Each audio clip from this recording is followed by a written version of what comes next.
Hello friends, welcome है आपका एसएससीसी channel पे।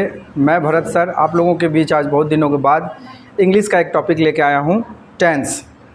सबसे इम्पॉर्टेंट टॉपिक और सबसे कंफ्यूज होने वाला टॉपिक। बच्चे बचपन से कंफ्यूज रहते हैं टेंस को लेकर के, क्योंकि बचपन से आज तक आपने जहाँ भी टेंस पढ़ा है, जो बच्चे अच्छे से पढ़ लिए उनको नहीं मैं कह रहा हूँ, जो बच्चों को अच्छे से क्लियर नहीं हुआ उनके लिए, जहाँ भी पढ़े, जब भी पढ़ें, जैसे भी पढ़े, आधा अधूरा पढ़ें।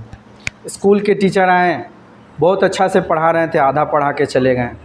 स्कूल के टीचर के साथ ये घटना घटा आपके साथ, फिर कोचिंग वाले सर जी के साथ भी वही हुआ, या फिर किसी बुक से पढ़ रहे थे वो भी पूरा नहीं पढ़े।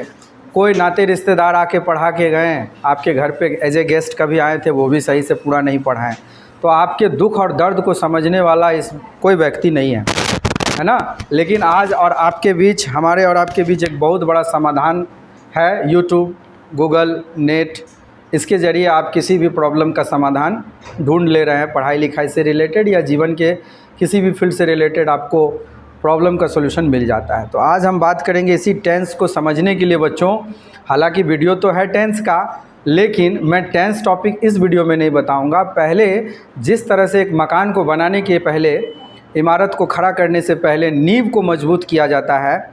बच्चों, मोटिवेट होने वाला भी पॉइंट है, इसको ध्यान दीजिएगा कि जिस तरह से एक अच्छे इमारत को खड़ा करने के लिए आपको नींव मजबूत करना होता है, ठीक उसी प्रकार से इंग्लिश रूपी बिल्डिंग को अगर आप खड़ा करना चाहते हैं तो आपको सबसे पहले पर्सन यानी कि सब्जेक्ट के बारे में जानकारी होना चाहिए। और ये जानकारी बहुत छोटे क्लास से ही हो जाना चाहिए बच्चों को, क्योंकि अगर आप नींव को मजबूत नहीं बना पाएंगे तो आपका इमारत ज़्यादा लंबे समय तक नहीं टिक पाएगा। तो नींव मजबूत करने के लिए पहले आवश्यक कच्चे पदार्थों को इकट्ठा किया जाता है। गिट्टी, सीमेंट, बालू, छड़, जितने भी चीज़ है, राजमिस्त्री को बुलाया जाता है। ठीक उसी प्रकार से टेंस रूपी इमारत को खड़ा करने के लिए आपको किन किन चीज़ों की ज़रूरत पड़ेगी उसके बारे में मैं पहले बात करूंगा। अगर मैं डायरेक्ट टेंस टॉपिक स्टार्ट कर देता हूं तो आपको टेंस समझ में नहीं आएगा। जब मैं टेंस का वीडियो बनाऊंगा तो उस वीडियो में मैं इस वीडियो का लिंक ज़रूर दूंगा, ताकि आपको मैं बार बार कनेक्ट करूंगा कि अगर आप पर्सन सब्जेक्ट के बारे में नहीं जानते हैं तो पहले उस वीडियो को देखिए। तो चलिए स्टार्ट करते हैं। पर्सन यानी कि सब्जेक्ट। तो सबसे इम्पॉर्टेंट बात है बच्चों कि अंग्रेजी में पर्सन मतलब क्या होता है और सब्जेक्ट मतलब क्या होता है। पर्सन का सिंपल सा मीनिंग है PERSON। पर्सन मतलब वैसे किसी व्यक्ति को, किसी व्यक्ति विशेष वस्तु को भी दर्शाया जा सकता है। और सब्जेक्ट का सेंस भी वही होता है। तो सब्जेक्ट मतलब भी वही चीज़ और पर्सन मतलब भी वही चीज़ जिसके बारे में बात किया जाए। अब जिसके भी बारे में हम बात करेंगे वो एक सजीव व्यक्ति भी हो सकता है, कोई जानवर हो सकता है, कोई निर्जीव वस्तु हो सकता है, और जो भी चीज़ हो सकता है इस दुनिया में हर एक चीज़ या तो सिंगुलर फॉर्म में है या फिर उसका प्लूरल फॉर्म भी है। तो पर्सन और सब्जेक्ट का मतलब जिसके बारे में बात किया जाए। सिंपल सा मीनिंग। बच्चे कॉपी लेके नोट्स भी बनाएंगे, चीज़ों को रोक रोक करके। बहुत सारा चीज़ हम नहीं लिखेंगे तो बोल रहे हैं तो उसको आप लिखिए। आप स्टार्टिंग में इंग्लिश हिंदी का हेल्प ले लेके नोट्स बनाइए, कोई दिक्कत नहीं है कि एक दिन में ही अंग्रेज़ बनना है। तो सबसे पहले पर्सन या फिर सब्जेक्ट। पर्सन मतलब कोई व्यक्ति या कोई वस्तु भी हो सकता है, और सब्जेक्ट मतलब भी कोई व्यक्ति या वस्तु, निर्जीव या सजीव, और एक भी हो सकता है, एक से ज़्यादा भी हो सकता है। ठीक है, इतना समझ में आया होगा। अब बच्चों, पर्सन को जो है ना, मैं आपको बॉक्स में बहुत अच्छे से समझाऊंगा। बॉक्स बनाता हूँ। वीडियो अगर थोड़ा लंबा भी हो जाए तो आप रोक रोक करके देखिए, कोई दिक्कत वाली बात नहीं।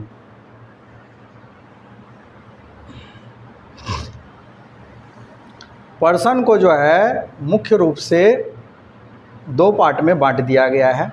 सिंगुलर प्लूरल फॉर्म तो वो है ही, वैसे पर्सन टोटल 3 होते हैं।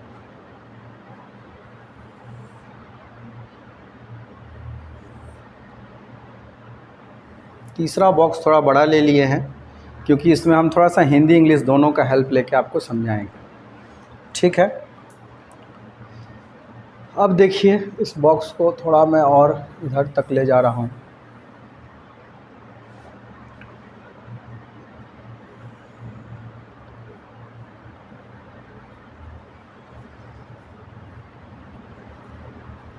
पर्सन या फिर सब्जेक्ट, यहाँ पूरा स्पेलिंग लिखा हुआ है, यहाँ शॉर्टकट लिख दिए पर्सन, और सब्जेक्ट जगह का भी अभाव है। और यहाँ देखिए ये फर्स्ट पर्सन का बॉक्स, ये सेकंड का और ये थर्ड का, इसमें लिखाता है सिंगुलर।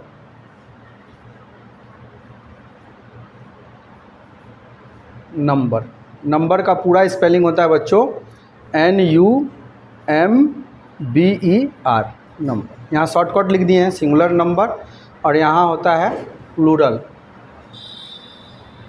नंबर, बहुवचन। सिंगुलर नंबर मतलब एक वचन, जहाँ किसी भी चीज़ के बारे में एक के बारे में बात किया जाता है उसको कहा जाता है सिंगुलर नंबर। और जहाँ कहीं भी एक से ज़्यादा के बारे में बात करें, एक से ज़्यादा मतलब दो या अनगिनत, कितना भी हो सकता है। एक से ज़्यादा का मतलब ये नहीं कि हम 2 या 3 या 4 के बारे में बात कर रहे हैं, एक से ज़्यादा, दो भी या कितना भी अनगिनत, है ना, उसको कहते हैं प्लूरल नंबर। अब बात उठता है कि सर जी ठीक है, पर्सन को मुख्य रूप से दो भागों में बांट दिए, क्योंकि दुनिया में कोई भी चीज़ या तो एक है या एक से फिर ज़्यादा है। तो अब बात उठता है कि sir ji first person, second person, person total 3 प्रकार के होते हैं, दिख रहा है। First person, first person, first person कौन होता है बच्चों? बोलने वाला, बोलने वाला, लिख लीजिएगा आप लोग भी, फर्स्ट पर्सन बोलने वाला को कहते हैं। अब जैसे मान के चलिए मैं अभी बोल रहा हूँ, वीडियो बना रहा हूँ, अकेले बना रहा हूँ, मैं अकेले आप लोगों को पढ़ा रहा हूँ, तो मेरा नाम भरत है, तो मैं अपने आप को भरत नहीं ना बोलूँगा बार बार, मैं तो अपने आप को मैं बोलूँगा।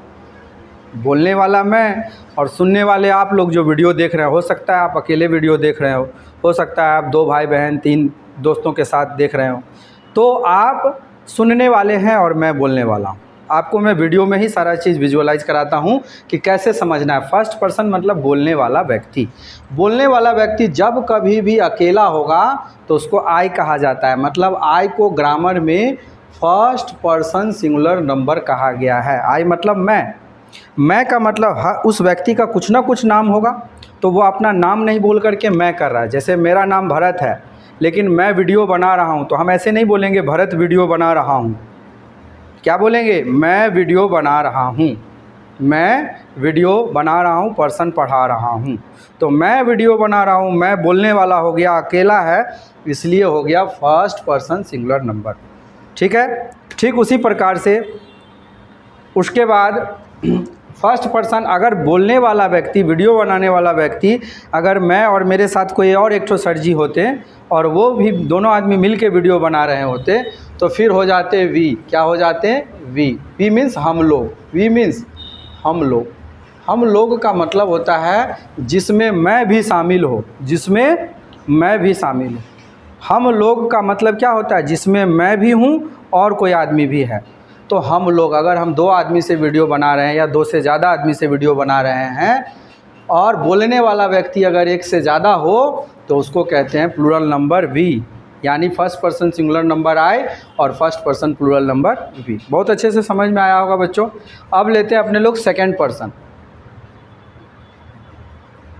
सेकंड पर्सन जानते हैं किसको बोलते हैं? सुनने वाले को। सेकंड पर्सन कौन होता है? सुनने वाला।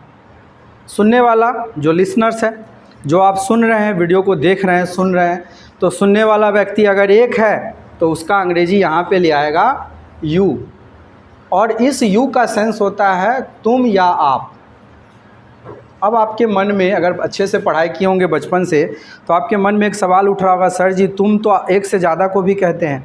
सही बात है, 1 से ज़्यादा को भी तुम कहते हैं, आप कहते हैं, लेकिन जब आप किसी एक व्यक्ति को इंडिकेट करते हुए तुम कहते हैं, मान के चलिए आपका घर में आपका छोटा भाई, आपसे कई ठो छोटा भाई है, 3-4 छोटा भाई है, लेकिन कोई एक छोटा भाई कोई गलती किया, तो बोलेंगे ये गलती उसने नहीं तुमने किया है। मतलब हम किसी एक भाई को इंडिकेट करके कह रहे हैं, ये गलती उस भाई ने नहीं बल्कि तुमने किया है। किसी एक भाई को इंडिकेट करते हुए कह रहे हैं, तो वो एक भाई को हम यू से इंडिकेट कर रहे हैं, तो वो भाई एक ही है फ़िलहाल। तो जब यू का इंडिकेशन किसी एक पर होगा तो वो सुनने वाला व्यक्ति है, इसीलिए वो सेकंड पर्सन सिंगुलर नंबर होगा। क्या होगा बच्चों? सेकंड पर्सन सिंगुलर नंबर, अगर सुनने वाला एक होगा तो। अब यही बात अगर हम अपने सभी भाई को कह रहे हैं, मेरे से छोटा मान के चलिए 3 भाई हैं, सपोज कीजिए मैं अपने तीनों भाई से कह रहा हूँ कि ये सारा गलती तुम लोग किया है, ये सारा गलती तुम लोगों का है ना। तो तुम लोग जो बोल दे रहे हैं, इसका मतलब मेरे से छोटा जो तीनों भाई हैं, मैं तीनों को इंक्लूड करके कह रहा हूँ तुम लोग। तो यहाँ पर भी यू, लेकिन हिंदी इंग्लिश में तो दोनों में यू यू दिख रहा है, लेकिन इसका सेंस एक से ज़्यादा पर जा रहा है। तुम लोग या फिर आप लोग, आप लोग। देखिए अंग्रेजी में एक ठो दिक्कत का बात यह है कि अपने से बड़ों को रिस्पेक्ट नहीं दिया जाता है, बड़ों को भी यू कह दिया जाता है, छोटों को भी यू कह दिया जाता है। लेकिन हम भारत के निवासी लोगों को अपने से बड़ों को, छोटों को, अपने हम उम्र को, हर किसी को मान सम्मान देना सीखे हुए हैं। हमारे माता पिता से, हमारे पूर्वजों से हमारा संस्कार है कि अपने से बड़ों, छोटों और हम उम्र को भी मान सम्मान दिया जाता है। इसीलिए अपने लोग आप कहते हैं बड़ों को, लेकिन अंग्रेज़ लोग बड़ा छोटा सबको यू कहता है। अंग्रेज़ का बात छोड़िए, फ़िलहाल चलते हैं अपने टॉपिक पे। तो यू का सेंस यहाँ पे, जब ये बात मान के चलिए, यही वीडियो अगर आप 5 जन से देख रहे हैं, 10 जन से देख रहे हैं, तो आप हो गए सुनने वाला व्यक्ति, सेकंड पर्सन में चले गए, क्योंकि आप लोग ज़्यादा जन से देख रहे हैं। अब अपने लोग लेते हैं बच्चों थर्ड पर्सन। थर्ड पर्सन किसको कहा जाता है? थर्ड पर्सन हो गया जिसके बारे में बात किया जाए। क्या चीज़? जिसके बारे में बात किया जाए। जिसके बारे में बात किया जाए वो तीसरा थर्ड पर्सन होगा। उसका भी सिंगुलर है और उसका भी प्लूरल है। अब सपोज कीजिए हम जिसके भी बारे में बात करेंगे वो या तो कोई एक लड़का हो सकता है, कोई एक लड़की हो सकती है, कोई एक निर्जीव सामान हो सकता है, कोई जानवर हो सकता है, या कोई एक आदमी का नाम लेके बोल सकते हैं। बुक हो सकता है, पेन हो सकता है, पेंसिल हो सकता है, कटर हो सकता है, रबड़ हो सकता है, कुछ भी, दुनिया का कोई भी एक सामान हो सकता है। तो दुनिया का जब भी किसी एक सामान के बारे में बात किया जाएगा तो वो हमेशा थर्ड पर्सन सिंगुलर नंबर होगा। और ठीक उसी प्रकार से जब वही चीज़ एक से ज़्यादा हो जाएगा, जब वही चीज़ एक से ज़्यादा हो जाएगा तो वो हो जाएगा आपका थर्ड पर्सन प्लूरल नंबर। तो चलिए इस बॉक्स को समझा देते हैं। इस बॉक्स को समझिए थोड़ा अच्छे से। मैं इसमें हिंदी लिख के भी बताऊंगा थोड़ा सा आपको, ताकि आपको YouTube पर इससे पहले पर्सन का वीडियो इतना डीप में नहीं मिला होगा। ही मतलब वह, लेकिन किसके लिए? पुरुष के लिए। किसके लिए? पुरुष के लिए। ही मतलब वह, पुरुष के लिए। इस पर बच्चों लाइन खींचा हुआ आ रहा है, इस लाइन को हम थोड़ा सा ऐसे कर दे रहे हैं। पुरुष, ठीक है, जेंट्स के लिए। अब जैसे सी, देखिए थोड़ा सा आगे पीछे हो जा रहे हैं हम, कोई बात नहीं। ही मतलब वह, पुरुष, और सी मतलब भी वह, लेकिन किसके लिए? स्त्री के लिए। स्त्री के लिए मतलब किसी लड़की के लिए। वह का सेंस लड़की के लिए, वह का सेंस लड़का के लिए। क्योंकि जिस किसी के भी बारे में हम लोग बात करते हैं हमेशा उसका नाम नहीं यूज़ करते। कभी कभी वह बोल के ही, वह खाना खाता है, वह गाना गाती है, वह पढ़ाई करती है, भले उस वह का कोई ना कोई नाम होता है। इट मतलब हो गया बच्चों निर्जीव चीज़, और जानवरों के लिए भी इसको यूज़ किया जाता है। इट मतलब होता है वैसे यह। तो यह जो है ये निर्जीव के लिए भी है और जानवर के लिए भी है। छोटे मोटे कीड़ा मकोड़ा जानवर, बड़े जानवर का में भी यूज़ कर सकते हैं। उसके बाद आप सुने होंगे बचपन से दिस। दिस का मतलब भी यह सुने होंगे, लेकिन दिस का ओरिजिनल मीनिंग होता है पास में एक। दिस का ओरिजिनल मीनिंग होता है बच्चों पास में एक। जब कभी भी पास में कोई चीज़ एक हो तो उसके लिए दिस का यूज़ करते हैं। लेकिन देखिए एक का ही बात हो रहा है। दैट का मतलब होता है वह, लेकिन इसका ओरिजिनल सेंस होता है दूर में कोई एक। उसी प्रकार से यहाँ पे बच्चों लिख देंगे हम एनी। एनी मतलब कोई, सिंगल, SINGAL, सिंगल नेम। किसी भी दुनिया में कोई भी एक आदमी का नाम, सपोज करो यहाँ पे हम राम ले रहे हैं। Any single name, Ram, Shyam, कुछ भी हो सकता है। किसी एक आदमी का नाम आएगा तब वो भी थर्ड पर्सन सिंगुलर नंबर होगा। अब जैसे मान के चलो हम बुक लिख दिए, मान के चलो हम पेन लिख दिए, और यहाँ पे लिख दिए ETC एटसेट्रा। ETC को एटसेट्रा पढ़ा जाता है बच्चों, इत्यादि, आदि इत्यादि। और भी दुनिया का बहुत सारा सामान हो सकता है, कुछ भी हो सकता है। इसलिए ये हो गया आपका थर्ड पर्सन सिंगुलर नंबर। तो अब बच्चों सीखेंगे third person plural number. Third person plural number में क्या होता है आपको हमेशा ध्यान रखना है। यही चीज़ अब ज़्यादा हो जाएगा। जैसे दे, दे मीन्स वे लोग, एक से ज़्यादा। याद रखिएगा, हम लोग में और वे लोग में अंतर है। हम लोग में मैं शामिल रहता है और वे लोग में कभी भी मैं शामिल नहीं रहता। आई थिंक आज तक बहुत बच्चों को हम लोग और वे लोग क्लियर नहीं रहा होगा, आज क्लियर हो गया होगा। हम लोग में हमेशा मैं भी शामिल रहूँगा और वे लोग में मेरे को छोड़ करके बाकी सब, मेरे को छोड़ करके बाकी सब उसको कहते हैं वे लोग। तो वे लोग, देम मतलब उनका, देम मतलब उनका, एक से ज़्यादा के सेंस में।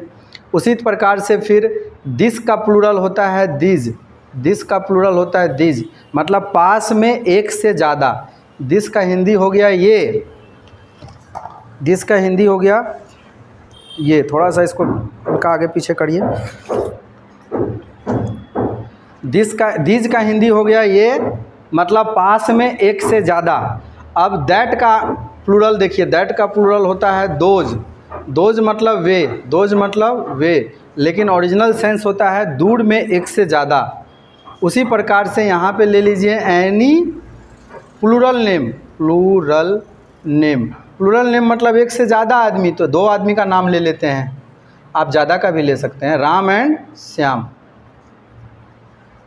तो राम एंड श्याम दो आदमी हैं, तो दो आदमी के बारे में बात हो रहा है, चाहे दो से ज़्यादा के बारे में बात हो रहा है, थर्ड पर्सन प्लूरल नंबर। उसी प्रकार से बुक लिए थे तो इसको बुक्स कर dीजिए, उसी प्रकार से पेन लिए थे तो इसको पेन्स कर दीजिए, एटसेट्रा। मतलब बच्चों, जब हम किसी भी चीज़ के बारे में एक से ज़्यादा के बारे में बात करेंगे तो वो हमेशा होगा थर्ड पर्सन प्लूरल नंबर। तो पर्सन को आप बहुत अच्छे से समझिए, चीज़ों को आगे पीछे करके। फर्स्ट पर्सन बोलने वाला, सेकंड पर्सन सुनने वाला, थर्ड पर्सन जिसके बारे में बात किया जाए। सभी पर्सन का दो रूप है, सिंगुलर नंबर और plural number. First person singular number I और वी, मतलब मैं अकेले बोलने वाला, हम लोग एक से ज़्यादा बोलने वाला। सेकंड पर्सन सुनने वाला अगर एक है तो यू, एक से ज़्यादा है तो भी यू, लेकिन इस यू का सेंस है किसी एक आदमी को और इस यू का सेंस है एक से ज़्यादा आदमी को। सुनने वाला जिसके भी बारे में बात करेंगे वो हमेशा, अगर कोई भी चीज़ रहे, व्यक्ति रहे, निर्जीव समान रहे, सजीव समान रहे, अगर एक है कोई चीज़, पास में एक है, दूर में एक है, तो वो हमेशा थर्ड पर्सन सिंगुलर नंबर। और वही सब चीज़ जब एक से ज़्यादा हो, पास में हो, दूर में हो, एक से ज़्यादा हो, कोई भी सजीव समान, निर्जीव समान व्यक्ति हो, तो वो हमेशा होता है थर्ड पर्सन। अब आपको अगले वीडियो में ये बताएंगे कि इसके बगैर आप टेंस को नहीं समझ सकते थे। आप फ़िलहाल इस वीडियो में सिर्फ़ और सिर्फ पर्सन को समझे। पर्सन से रिलेटेड कुछ सवाल जवाब भी होगा अगले वीडियो सब में। तो अगर आपको पर्सन समझाने का ये तौर तरीका अगर आपको अच्छा लगा हो तो आप इसका नोट्स बनाएं, आप अपने उन सभी दोस्तों के पास भेजें जो टेंस को एकदम शुरू से सीखना चाहता है। ठीक है, तो इस ऐसे वीडियो को लाइक कीजिए, शेयर कीजिए, सब्सक्राइब कीजिए, बढ़ाइए आगे तक। मिलते हैं नेक्स्ट वीडियो में। Thanks for watching.